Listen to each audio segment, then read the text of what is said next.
to know that we are just like them doing this for the first time. They're kids for the first time, we're parents for the first time. And I think And yeah, telling them that is a great thing too. Like in maybe that repair time, be like, sorry, did I do this okay? I'm also learning. Like they think we know how to do everything, but I think yeah, it's so freeing for kids to know that we also don't know how to do everything. absolutely. They love that. They love knowing, like, okay, nothing's wrong with me. Play on words. Play on words. This is Play on Words from Big City Readers. Here's Miss Beth. Welcome back to the Play on Words podcast from Big City Readers. Today, I am joined by the woman that needs no introduction, but I'll introduce her anyway, Jennie Monness, early childhood educator, founder of Union Square Play in New York, and so many other things, podcaster, excellent resource in the early childhood parenting space, and a fashion icon, I'll say. I love Welcome. that. Thank you for that introduction. I'm so excited to be here. Me too. And Okay, is talking with there you is the best. Oh, it is. I loved being on your podcast this summer in New York. That was very fun. I was thinking about that, how you were at my studio and I was calling in virtually. Yeah. Yeah. Okay, can you tell, if people don't know you, tell any other parts that they should know about you before we dive into, wait, let me tell them what we're going to be talking about. Are kids too sensitive, or are we finally paying attention? And we're going to talk about a lot of things like meditating and nervous systems and big feelings, and also what it means for kids, because yeah, we're talking about ourselves too. So, okay, Yeah. so tell us a little bit about you. So important. And it actually segues into what I would probably add to my intro, which is that, I had worked in the early childhood space now. I don't know, like coming on like almost 2 decades. I'm aging myself, with infants and toddlers and daycares and preschools. And something that I always loved, even before I was a parent, was connecting with parents. And I really feel like I knew how to see and hear them. Many times people would be like, you don't make me feel like a number, even when there would be like so many parents, to kind of manage and hear. And from there, it sort of inspired me to realize like how much we need to connect the dots between the parent and child, even in the education space. And so before I became a parent, I realized, this is hard work, right? For parents to regulate and meet their kids where they are. And I found the same thing even in the education space. But then once I became a parent, I realized it felt almost impossible on how much our nervous system sort of set the emotional tone of the whole home. And it's when I realized how much this work, like you just said, is about the kids, but really about us. But yeah, if you're going to, in quotes, respectfully parent, like you also need to respect your sort of process of finding out who you are, where your triggers lie, and roadblocks, things like that. And so, really, that's what inspired my podcast. We didn't turn out okay. And as like a window into like how we can show up best for ourselves first and then our kids. Yeah, I love that. I remember before I like connected with you, we have a few mutual friends, and they're like, you everything you talk about sounds so much like Jenny. And you saying that, I remember when I was in the classroom, I thought so much about the parents. And I remember Yeah. one day we were having lunch. We the school I was at didn't have like lunch duty, so the teachers had to do it. And all the teachers were sitting there, and they like we opened our email, catch up on things as teachers do. And the third grade teacher was like, "Oh my gosh," I'm using a fake name, but like Ella's mom emailed me saying like Ella said she doesn't feel like she plays with anybody at recess, and she wants me to like check in on her and then report back because she's just like feels like she can't focus at work until she knows, like, does she think that I really have time for this? And I was like, I yeah, Yeah. like that mom is so worried about her baby. The least you could do is give her that like peace. Like, actually, I totally know what she means. There was a click happening yesterday, but today I see them all playing together, or I'm facilitating this today at lunch. So everybody's involved. But I realized in that moment that a lot of teachers really just want to teach kids. But Yeah. like you, it's like parent is such an important piece, and they don't there's, like, not a there's no training. Most of the training I do for school districts now is to help teachers understand how to communicate with parents, because that's not really taught in any education programs, and, like, the teachers can teach, but the parents need to be involved and need to be supported and known too. Totally. It's so true. Yeah, like, even I remember what joy it brought me to take a photo and send to the parent who was worried in that way, and how rewarding it felt, and how much, yeah, it requires patience and all the things that we need to execute with kids, but really that you need to help show up for parents too. And then once I became a parent, I was like, wait, I'm Ella's mom. Yeah. And Yeah, I need yeah. someone to send me pictures, and, yeah, it's what led to, like, community building and all the things, and how we even connected was just through, yeah, just aligning on approach, and, yeah, it's just been amazing to connect with so many people by putting yourself out there with how we feel about this work. Yeah. Okay, I don't know which direction I wanna go first. I wanna talk about, like, child temperament and regulating dynamics, and also I wanna talk about, like, how kids learning stops when they feel like there's a threat in the classroom, but I also wanna talk about parents regulating themselves. So do you wanna pick a pick a lane? Yeah, I mean, all of those topics I feel are really powerful. I guess we can start just because we talked about it, Ella's mom, for lack of Mhm. her real name. Yeah.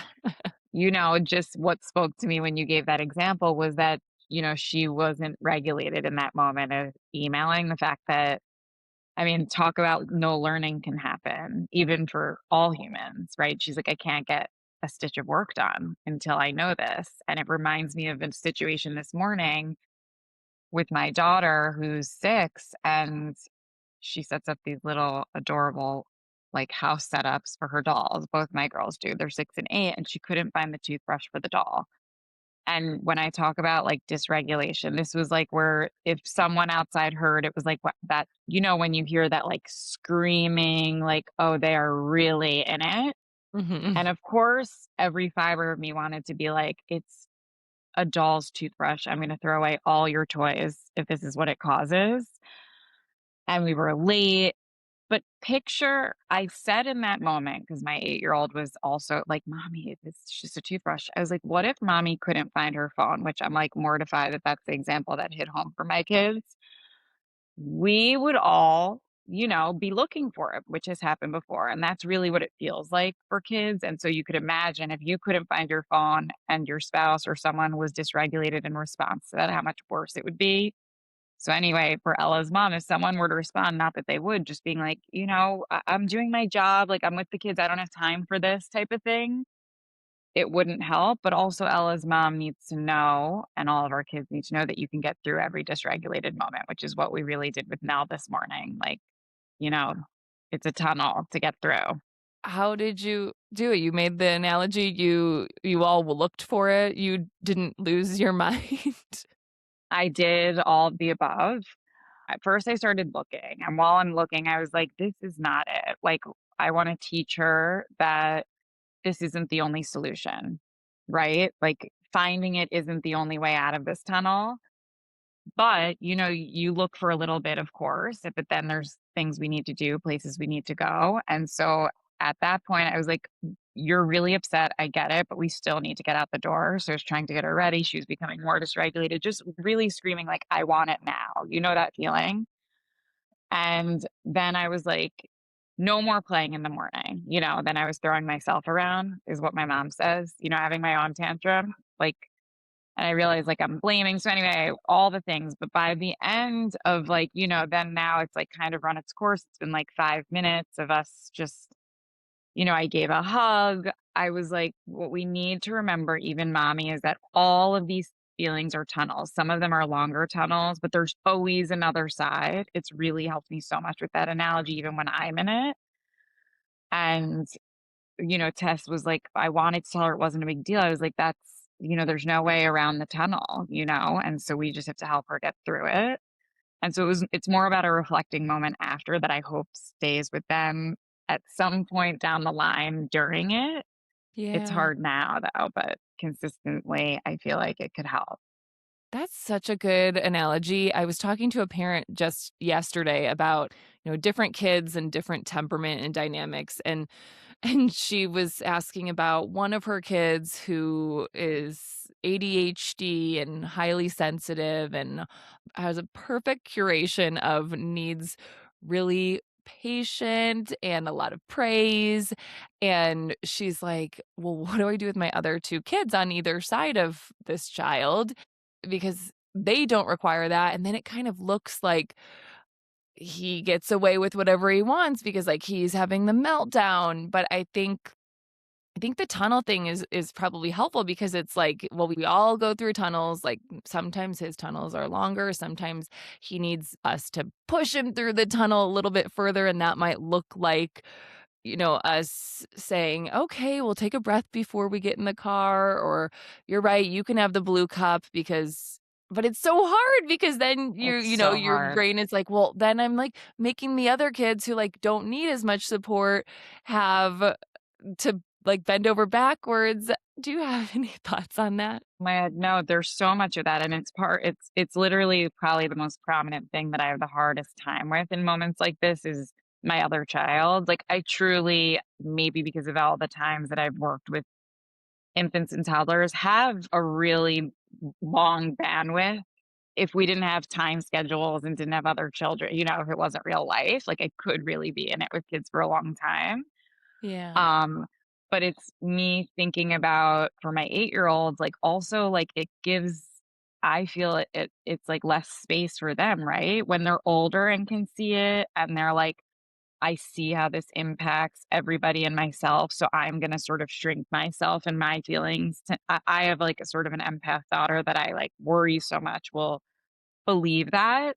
And so I think it's really about what I always talk about, and I'm sure you do in every early childhood resource is like repair. That I think there's also learning that can happen after, not during, right? I'm not in that moment going to be like, look what you're doing to your sister. Now she's going to shrink her feelings. But there's things I do say along the way. Like when my older daughter is like so fixated in that moment, I'll be like, these are her feelings and I'm here to help her through them. You can get ready, so much so that this morning she was like, "I just wanna give her a hug," and I was, like, so triggered that, like, "Don't let it impact you," that during our, like, aftermath reflection, I was like, "And maybe mommy could have let you give a hug in that moment. I just wanted you to know that you can focus on Tess."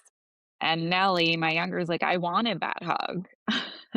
So I think there's a way to allow them to realize that we all impact each other, but there's things we could say to separate them, right? So for this parent, it's okay to say to the older child who doesn't have some of these challenges, he has a harder time with some of these things.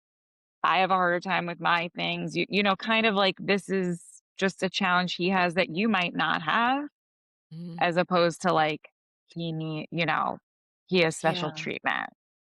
Yeah. Oh my gosh, I have so many thoughts and feelings because I am have a huge family, and my parents adopted and did foster care with several kids with, like, high severe needs. And so my parents always, like, my 3 older siblings and I are the biological siblings, and it was always like, "You're fine, you have less needs," and obviously that is how I didn't turn out okay. But then I feel like I go into things like my sister's talking about her daughter, and at the parent-teacher conference, the teacher's like, "She is always my helper. I know that if I ever need anything, like someone's left out or I need someone to sit out of something, I can ask her," and I'm like, "No, I don't want her to feel like she has to be that role." But it's tricky, right? Because, like, how much of it do you think is, like, that we put our stuff on them? Like, maybe she's fine with being that for the teacher, and we're just overthinking it. Like, let's talk about whose sensitivity is it anyway? So, when we're talking about how the teacher says, "She's such a good helper," and we kind of are like, "Oh, no, don't make her be the helper," or, like, when we're like, "Oh my gosh, we're gonna be late. Go get your shoes on," and then we drop kids off at school, and then we're like, are they gonna have the worst day ever Right. because I was rushing them or I was yelling or I don't want them to be the helper? Are we projecting, like, our own feelings onto them, and how do we know who the sensitivity belongs to? Yes.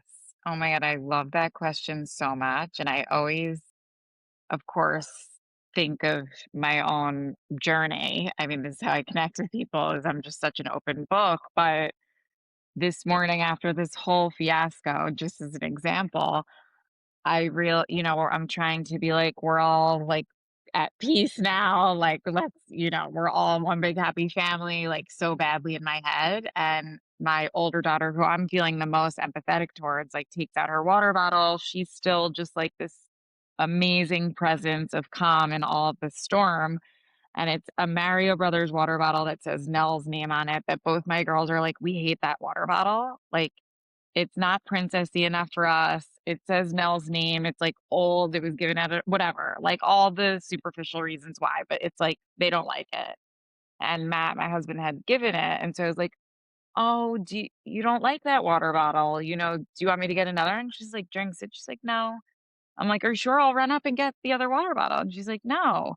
And I swear I really wanted to just run up and swap it because I would be envisioning her after this, like, the whole day with, like, every time she took her water bottle.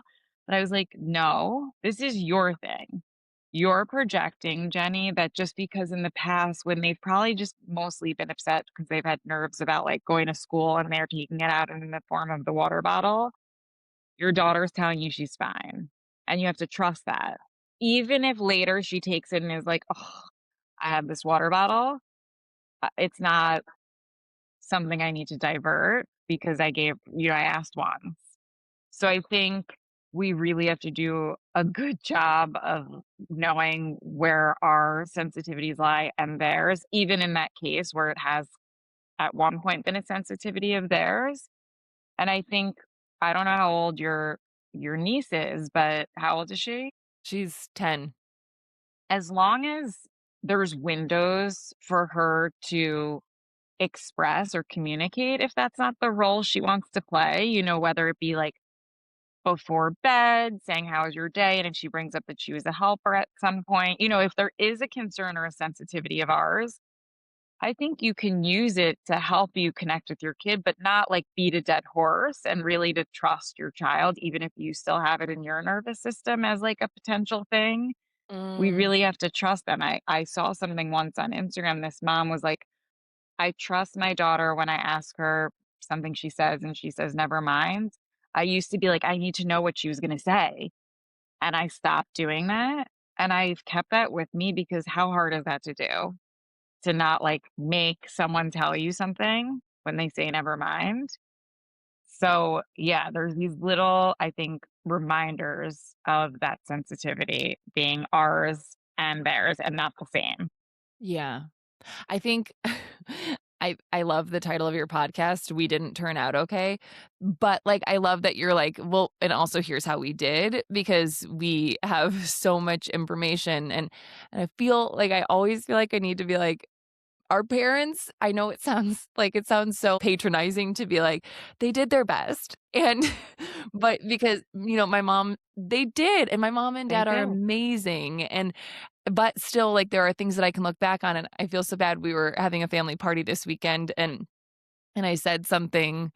Oh, my mom said, "Oh my gosh, Beth is such an introvert, but she can, rise to the occasion, but she, like, really is, an introvert." And my partner was like, "No, she is not." And my mom was like, "Yeah, she was so shy. She hid behind me. She cried if she had to go to a play date. She cried about going to a birthday party. People always were inviting her over, and she's like, 'Please, please, please don't leave me.'" And I was like, "Well, mom, you did your best." And she's like, "Oh god, what did I do wrong?" And I was like, "Well, no." Now, like, being in the early childhood world, studying all of this, I obviously can see that having so many open adoptions and, foster care, that my developing brain didn't understand the consistency of my role in my house. So I was worried that I was gonna never see my parents again because I saw, kids coming and going and leaving their birth parents. Like, my mom said I was 5 and I said, "When am I gonna meet my birth mom?" And she was Oh like, my I god. know. So, like, obviously looking back, like, a 4-year-old doesn't really have the ability, like, and I was like, "Mom, it's great what you guys did." And you didn't It have enough. impacts it. Yeah, you didn't have enough resources to know, like, how it would affect me as a 4-year-old. You're like, "Great, we have enough rooms, we have enough love, we have enough support, let's take in other kids." But I obviously, like, looking back, my nervous system was so stressed that that was happening. And so all that to Wow. say is I don't I feel bad whenever it's like, "Well, they didn't have as much information." But now this generation, I feel like we almost went the other way, and I feel like we do this like, "Oh gosh, they're gonna be, like, thinking about this when they're at school," but really that's Right. more us, and they're actually fine most of the time. Like, they're Yes. not the ones that are like, "Ugh, my mom was stressed this morning." Like, we're the ones thinking about it. Right. Or like every time I reach for the water bottle, I'm like embarrassed and I'm not proud of my whatever it is. But that's the whole point, right? It's not like we didn't turn out okay and we're doomed. It's like how many people maybe and not to judge at all, or how many versions of me truly has allowed that moment to pass where I did replace the water bottle without realizing that's like a not okay part of me. And when I say not okay, it's not like, oh, like I'm, have some like prognosis that I'm gonna whatever, like create all this stress. But those are opportunities, for me to just be like, Jenny, this is a you thing or a you're not okay thing and not a Tess is not okay thing. Yeah. Maybe, like, some things don't need to be labeled, and it's like, "I'm stressed by this. I would have felt this way in my own childhood. My kid is more resilient because of the way I'm parenting them, and they're fine, Yes. and they know that there's always time for repair." I think, like, that's the biggest thing you mentioned, like, because we aren't gonna do everything perfectly, but if we know there's always gonna be communication, there's always gonna be connection, there's always gonna be repair, they always will have the opportunity to say, "I'm upset by this," or "I was sad by this," not just like we don't need to just be there preventing them from being sad by things Right. or triggered by things. Yeah, or even like shortening it, within reason. Of course, like we still need to move along and stuff, but you know what I mean? We don't need to put like a time frame around it, which has helped my older daughter a lot when like we're in the thick of like those shrill screams of my younger one. She's held on to like every feeling lasts 90 seconds. And she's like, but Yes. what if it's longer than that? I was like, it means that Nellie's probably replaying that feeling or we're replaying that feeling if we're the ones in it. But if we can just be there through the 90-second storm, it will start to bring her through. Like there's these just tangible things that I think have helped us a lot, whether we're in the thick of the tantrum, myself included, or we're supporters or observers. Will you talk about that? I love that a feeling can only last 90 seconds, and I feel like that would be helpful for parents with multiple kids to explain. I feel like a lot of kids really, like, cling to a tangible thing. Yes. Yes. So much. And it's helped me too. I think back to even, when I was in the thick of infants, whether it be, in what I was doing educationally or when I had infants of my own with like sleep training. I never was able to sleep train, different topic. But you know how you would listen for the sort of like calming cries. And, if it's like, depending on what approach you're doing, if it's like longer than 5 minutes or it starts over, and there's these different cues when there's big emotions.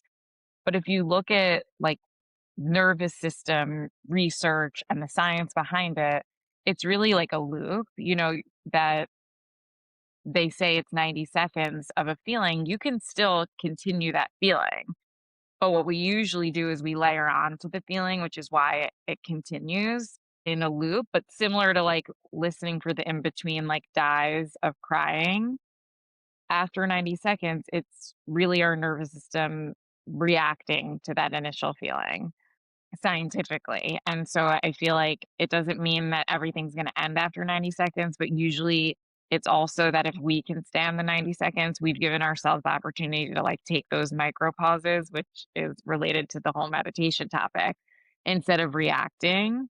that we're not adding on another layer of like guilt, shame, or dysregulation on top of our child's already hard time. Yeah. Okay, so let's talk about meditating. Do you meditate? Yes, I mean, it's a practice I've realized now, like very recently, in the last 3 months, it's like very fresh, but I'd say like 5 out of 7 days a week I do. And what Yeah, does that look like? I feel like people, well, myself included, because whenever I talk about my morning routine, and I go in spurts, right? Because I don't want to hold myself like too rigid, but I often do have a 90-minute morning routine, and I will wake up at 5 to do that. But then sometimes I just don't because I'm like, what is the point? I don't know if it makes a difference. But then after a couple months, I'm like, oh, it does make a difference. I can see my reaction time to things is different, how I, view someone cutting me off or a kid having a meltdown. I'm like, "Oh, that meditating did work." I find and part of in my morning routine is like writing all my thoughts, meditating for 10 minutes, moving my body for 10 minutes, the things that we're supposed to do. But even I have been meditating for 15 years on and off. my I God, feel really? Yes, but I feel like I don't know that it's like I think people are like, "I don't know, how do I know that it's working? Why does it matter?" And, like, who has time to do that? Like, I think everybody will say, like, "No, my kids are up at 6, I'm not waking up before them, I'm not doing that," Right, like, "Oh, or must be nice that you've got a kid that sleeps till 6:30," or, things like that. What do you totally. what do you say about all those excuses, and what do you notice about meditating, and do you think that it matters, or is it just baloney? Yeah, so much there. I will say that as someone who really, I shared this today, was like, oh, I don't need like a way to relax, even though we all do. But you know what I mean? I thought it was just about like finding Zen. And I was like, I don't have time for that. And I don't feel like it's bringing me calm because when I'm like trying to meditate, I'm just thinking of like my to do list. And, that's what I thought it was about. And I'd say that I sort of like accidentally, 3, 4 months ago, with like a guided meditation, realize it started when I would like lay down in bed with my girls before bed. One of them was having a hard time. And I was like, I feel like I have so much to do, but I'm like trapped. And I was like, so I'm gonna try and like almost disassociate from these like spiraling thoughts. That's how it happened for me. I would be laying down. I think with meditating, you're not supposed to be because like you could fall asleep. But I would sort of like, I don't mean like transcend into a different world, but like disassociate from that spiral and from like the open tabs. And I realized how much I was like, that's like what meditating is about. And so then I started downloading and listening to different like guided meditations. My friend Jamie Graber has like Shift with Jamie, I love. So anyway, now I'd say that mine is not always in the morning because it always depends on the day. If we have a hectic day like this morning or not, or if I get up before them. Yeah. But I try to do like 15 to 20 minutes of some sort of meditation where really I believe it's sort of like a 20-minute not giving into my spirals and like just thoughts, like this way of like sort of like training your brain from coming back to present, Mm, because if you think about it, your brain never rests, yeah, and that's so true. that's what motivates me, That's right? good. So, yeah. Yeah, so do you meditate with the girls? I mean, there's been times when I have because I'll be like, "I'm going to meditate," and they'll be like, "Can we come?" But Yeah. usually that's not the meditation that I'm speaking of, and it's not, like, before bed anymore. It really needs to be, like, fully I wanna actually set up now I realize why people do it in their closet because otherwise you're sort of thinking I'm gonna be interrupted at any Yeah. moment. But right Yeah. now, it's, like, the corner in between the bed and the wall, like, me hiding there with my headphones. Even if I'm, like, alone in the apartment, it's just that little, like, corner between, like, my nightstand, Yeah. by the bed, but I would love to, like, set up just, like, a little cushion in my closet so that I don't Yeah. feel like I'm gonna be interrupted. Yeah. Okay, so the meditation is new. So how do you what are your tips and tricks to staying regulated as a parent? Like, people are like, "Yeah, easier said than done," or "What am I supposed to do because I am dysregulated, but there's nothing I can do. I have no time and my life is just crazy." You mean in terms of, like, how this has helped me regulate, like, Yeah, meditation so then you component? don't so you seem to have, like, that ability that I think people are like, "Well, you're just perfect and amazing that you can notice that I'm just imagining a person being like, "Yeah, Oh my sure, god, you can I notice don't what like you're." No, but I mean, I think I no, get what you mean, I but, like, know. that you can notice, "This is about me, this isn't about my child, what does my child need right now?" I think that even is hard for people to get Yes, to. They're like, you're "How do I so even right. have that enough space to be like, 'Oh, this is me, not them.'" Like, not even how to get out of that, but I think people don't even have that. They need that step Yes. of noticing.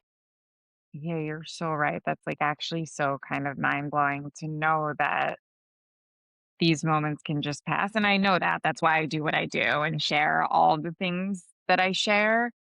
I think it really comes from a place of, at the start, realizing how much we bring to the table with our kids. So basically, it starts by really almost like taking data of like your hard times. Like, I always remember my dad's like, the definition of insanity is doing the same thing over and over and expecting different results.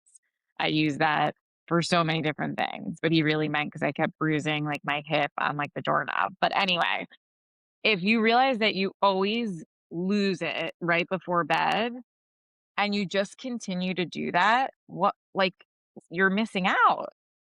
To me, that's such like a motivator that like I don't need to go into the same situation and it be so terrible, right? Like when we're dysregulated, there's no good from that. And so I think like to use it as a window, like how can I change it? Even if you don't reflect on yourself, like how can I change this? Even if you start out by being like, I need to create a visual routine and that will solve the problems, or I need to start bedtime an hour early. You'll soon realize along the way of switching things up how you play a part in that. Because if you're like, the solution is an hour earlier, you'll realize what roadblocks are in the way of the hour earlier. It's probably like you have a hard time being somewhere on time or allocating this time or, that making dinner is, you'll realize along the way, like what is standing in your way. And so that's like sort of, I'd say the starting point is really looking at your hard times with your kids and not just continuously doing the same thing. That's the first step. Just where can you make changes? Yeah. And then I think you'll realize, you know That's good. That actually is what I was talking with that mom I mentioned earlier yesterday about that. She's like, "What am I supposed to," like, we were talking about how to help him understand himself. And I was like, she's like, "Do I, bring it up a lot, or like if he's upset, do I say this is what we talked about? How can we fix it?" And I was like, "I think less, do less, just start to help him notice." Like, so the first thing is just noticing. Like, you don't need to come up with a plan for yourself of like, okay, Right. I need to change everything to stop losing it. You could just be like, oh, like that even is mindfulness to be like, I just realized I yell every day at 6:15 or like whatever Totally. it is. Yes. I mean, there's so much more stress that can come with like, okay, but my whole day is a hard time and now I have to change everything. Like that's not what I mean either. And that I've probably been there. It's just an awareness first and not even like making any changes. Just I'm aware that like we need to switch things up right now is Yeah. the first step. And then even if you just switch up how you ask them to brush their teeth, like you realize this isn't an overnight thing and this is a journey we're on, a Yeah. relationship we're building with ourselves, with our kids. And then when we try to just any relationship, you don't have a one night stand and then you get married. Or if you do, you're a rarity. You have to think of it that way, that this is like a journey we're on and Yeah. something we're building with our kids and ourselves. Okay, you said something about what your dad always says. I think of something my dad always says, and it's fight for your weaknesses and they're yours. And sometimes when I've said that to people, they're like, "Wait, what?" And I'm like, "Oh, it means like if you want, like if you're gonna be the one that's like, but, I can't." It's like you have them. I'm not gonna try and convince you. Like you claimed that as truth. Like, yeah, you don't have time and you can't change and you can't add meditating. So I'm thinking about that when I'm like thinking about even myself. It's like, oh, she can do this, but like I can't. It's like, okay, then you're right. Oh my god, no, and I should have said that, like, I was just speaking about how much it's never too late because I was doing a workshop on building confidence or I don't remember, or routines, I don't know, I did a few talks recently and someone's like, Is it ever too late?" And I was like, "Just like us, where it's like the end of January," this was last week. Do you know how many times I've had a week where something I said I was gonna do doesn't get done, all these plans for the new year, and it's not too late. Even if 3 days go by and you didn't meditate, it's not like, "All right, I can't meditate." You Yeah. just have to keep similar to, like, exercising, or just any change. It's not like there's so many weeks where I wanted to do this, like, 21-day challenge of meditating with something I was listening to, and there's so many weeks that I was like, "Do I just continue even though I skipped 3 days? No, I'm gonna start at 1." And so I have never gotten past, I think, like, day 9 because it Yeah. just feels too piecemeal, and it's okay. Yeah. Can you imagine? I'm, like, thinking of, like, a baby. Can you imagine if we're like, "Well, they took 2 steps, but it doesn't really count." Like, I Right. it's only gonna count if they can walk across the entire room, but we're not like that. We're like, "Yay, you did 2 today." And then sometimes babies don't do it for another week, and then they take 10 steps. Absolutely. Like, we need to just keep putting one foot in front of the other and then treating ourselves like a baby, be like, "Yay, you did it, you did it." Absolutely. Oh, I'm totally when I say, like, I meditate 5 out of 7 days, like, it's sometimes, like, in the Uber halfway through. That It's is really not no, I'm not, like, 5 AM, like, kumbayaing every morning. No, no, no. That's what I had to learn with my morning routine. I was like, "You gotta journal right away, 3 pages," like I once read The Artist's Way. Do you know that book? No, but I'm, Oh, like, nervous to really read good. it now. No, but it's like it tells you, like, once a week. Well, actually, yeah, you should be nervous to read it because it's like it tells you once a week these things you, like, add on, and so you have to do 3 pages right away when you wake up, and then also, like, you gotta meditate, and then Oh, I was like, no. "You know what this is making me do? Hate waking up." So, Yeah. like so then I saw a girl, like, made a menu for herself. I saw a TikTok video, and it was, like, menu, and it was, like, one of these things, like, sit and have hot tea, journal, meditate, like, pick one that looks good to you. Then, like, the next thing is Yeah, go for a walk, do your makeup, and it's, like, realizing that it doesn't have to look a certain way. Like, for me, I have realized that totally. doing makeup is mindful for me. I feel, like, calm doing it, and so I'm like, "Okay, then don't complain about having to get ready. That is part Right. of your morning routine." So I'm trying. Yes, yes. And then I also read something similar to that, that when you're doing something and it brings frustration, that's not the point, Yeah. right? Like, use your Yeah, that's nervous true. system as data. It's actually helps me with so many things. Like, I actually haven't done makeup in the morning because was realizing I was, like, frustrated by it. I do love a get ready makeup routine, but just not at that time. Yeah. Yeah, Yeah. just use that as, like, a data point. Okay, so then my next question is before we get to the end here, so use frustration as a data point, but then how do we relate that to building frustration tolerance in ourselves and in kids? Oh my god, well, it's just what we were talking about, that if you get frustrated at 6:15 every night, you have to use that as a data point. What is going on? It's not like it's a full moon and, like, the universe is like, "You should not be with your kids at 6:15." It's probably that, like, something's become a little bit unhinged, like, maybe it was too late for food, or I don't know, whatever it is in your routine. And so that's what I mean by a data point. But you don't need to have, like, everyone says the witching hour. It doesn't need to be this frustrating witching hour every night. Nellie, my younger one, who it's so funny, it depends on the day who I'm, like, focusing on the most, but she before bed is like giggles, jumping. It's so triggering for me.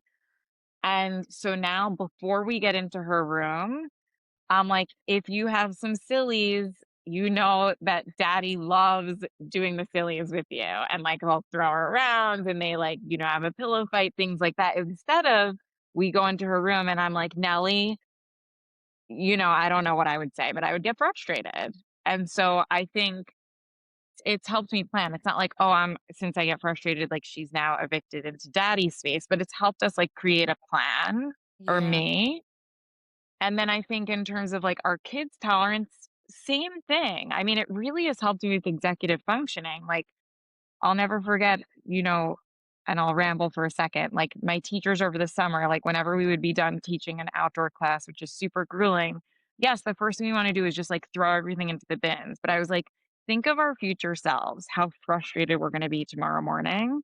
Yeah. And so helping you plan to like sort of eliminate later frustration. And similar to my kids, it's helped us with like cleaning up, being responsible for our things when things are lost. Like, so I think there's a frustration tolerance to build, of course, but I think what we're talking about is different and it's ways to like troubleshoot repeated frustrated times, you know? Yeah, yeah, and I think also, like, remembering your kids and yourself, so it, like, doesn't have to look a certain way, like, you can make up the playbook as you're going. Yeah.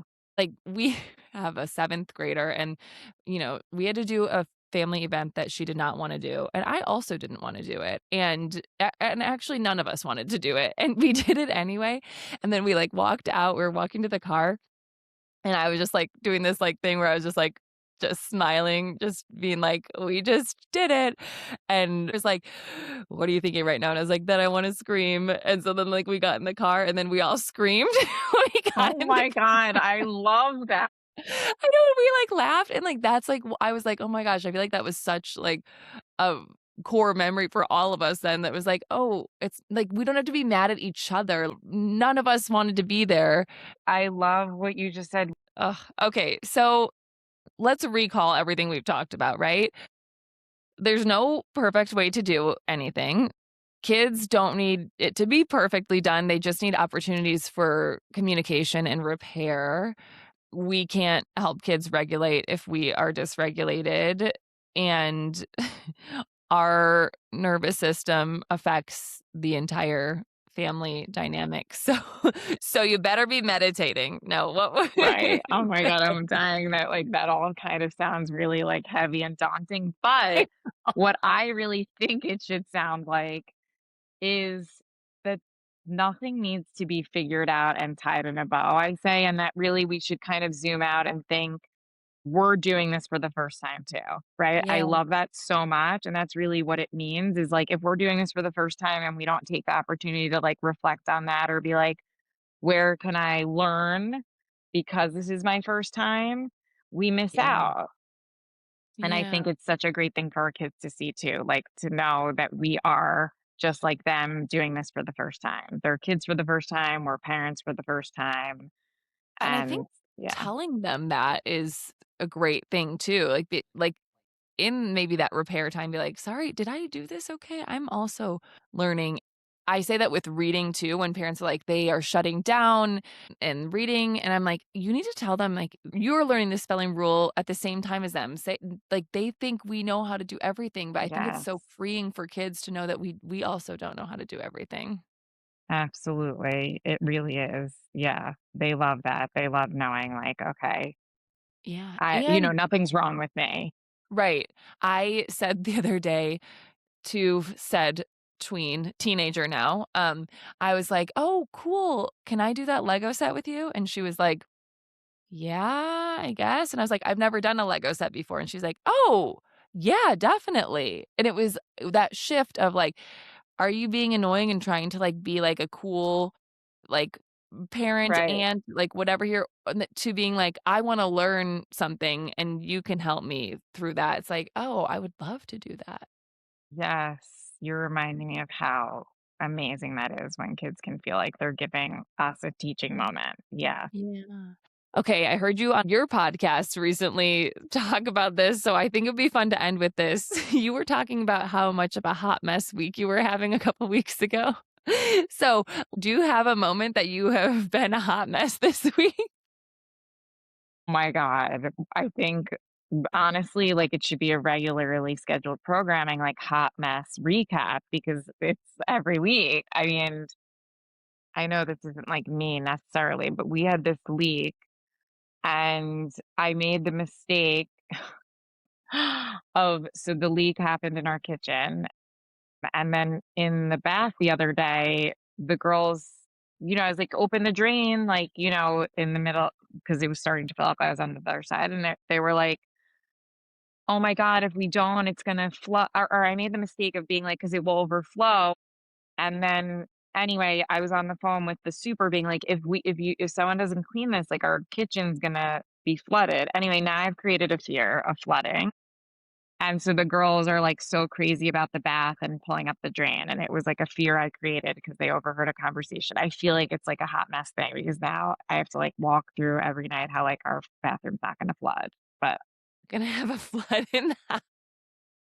right, like, our apartment's not gonna be submerged, but yeah. I think What about about that. you?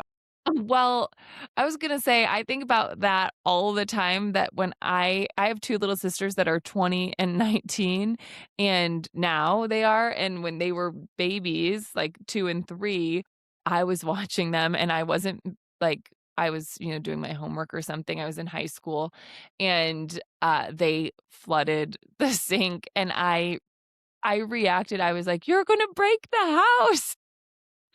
And and I literally think about that every time someone says flood or, like, I, like, think about that moment that I'm like, "Oh my god," and they were, like, so scared. They were like, "We're gonna break the house." Right, like, we say these, like or we'll say it flippantly to other people like I did to the super, like, at our kitchen one just realizing the way we use words and stuff around kids has been, I feel like, the hot mess theme this week. Like, I'm thinking of so many examples that I'll save for other times. I guess my actual one this week is that I was going to pick something up at my sister-in-law's, and I went to the wrong house. The houses all look the same on their block, and I was, like, not paying attention, and I, like, parked in the driveway next to them, and I literally even took a picture, like, they have, like, a sign in the front, and I was like, "Oh my gosh, look at this cute sign that, like, our nieces made," and, like, sent it, and then I was like rang the doorbell, and then I, like, looked in, and I was like, "Oh my god, that's not their living room. I'm at the wrong house." Oh my god. We've all had a moment like that where we've, like, been inside the wrong home or apartment. Or car. Do you ever go in the wrong like, you're like, Yes! "Why did it unlock?" The amount of times I've been, like, in someone's car thinking it's an Uber, and they're like, "Hi." Oh my gosh, I love it. Wow, I okay, know. Jenny, where can people find you if they wanna learn more? And also, they should, at the very least, for your outfit inspo. Thank But you. obviously for so much more, but, where tell people where they can find you. I love that because I do love clothes and expressing yourself through what you wear, but you can find me at Jennie Monness, JennieMonness, so many double letters. I like that, that's so cool. And my podcast, We Didn't Turn Out Okay, available on all, places where you listen to your podcast. And if you're in the city, come to Union Square Play. And if you want to implement new routines to bring you sanity and products that help family life, visit us at charmspring.com. That you just reminded me I gotta get a charm spring. Those are so cute. So, yay. And I gotta also Yes, come to Union Square Play. please. Next time you're in the city, absolutely. And tell me, yeah, I'll help you with which charm spring board. Okay, perfect. Well, thank you so much for being here. Thank you so much. This was so fun. It makes me want to like hang up and then call you to talk more about hot mess moments. So thank you. Thank you.